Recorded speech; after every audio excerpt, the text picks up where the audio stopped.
what to do in his own backyard. No, every bit of encouragement and guidance is welcome. So don't hold yourself back. Don't bite your tongues. I'm a very insensitive bastard, I've been told. So right behind me is what is one of the great examples of stone circle ruins that as you can see have very high walls compared to many other stone circles which are sometimes just hardly sticking out of the ground.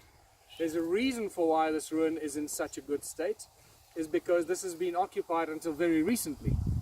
And this ruin is also very different from many other ruins, and that one simple realization took me about 2 years to figure out. And that simple fact is that the stones in these walls have been broken. We're not dealing with whole stones. All the other stone circles have whole stones, not broken stones in the walls. Even the ones further down that we're going to go to, that are part of the same little complex here. So I will talk a little bit more about the patina growth when we get closer. It seems to me that whoever last occupied this to build these walls up wanted to build the walls higher for protection, so they took whatever stones they had here and they broke them in half to have more stones to build the walls higher. And that's currently my assumption and conclusion. And what's important about this little act was that when they broke the stones, they also initiated the process for the patina to grow.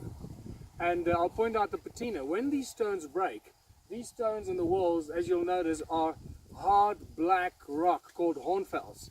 You do get natural hornfels rock sticking out of the ground here, but you'll see when it's sticking out of the ground, it's very jagged, it's got square edges, it's not rounded, it's not shaped, it's not smooth.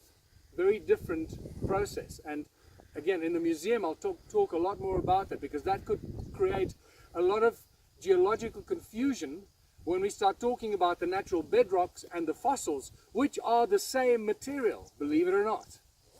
That is a geological mystery that needs to be looked at in great detail and far more research. But what these broken stones in these walls tell us is when the moment they broke the stones to build these walls higher, the patina would have started to grow on those breaks.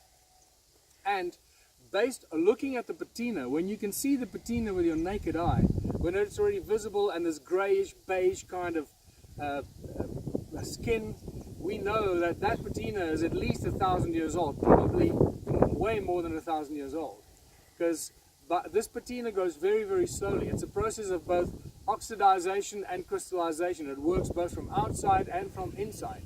So the patina growth actually consumes a tiny microscopic layer of the rock itself, while it picks up sedimentation and crystallization from the outside as well.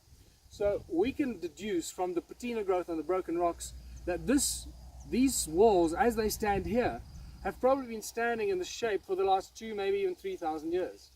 It's a wide guess, but it tells us it's not 200 years ago or 300 years ago. In fact, my friend Paul van Niekerk will be walking on his farm later after lunch. Paul van Niekerk found a fossilized tree growing out of one of his stone circle walls. This is about 2 years ago now. So he went through a lot of process to have it dated, when that tree would have become a fossil. And the answer came back that it's between the youngest age is either 350, 380 years, and the oldest age is about 550 years, when that tree became a fossil. So we can imagine that tree's been standing in those walls for a lot longer than 350 years or 550 years when it became a fossil. So even that discovery of that fossilized stone completely and utterly blows out of the water all the stuff you read on the walls of the Origins Museum.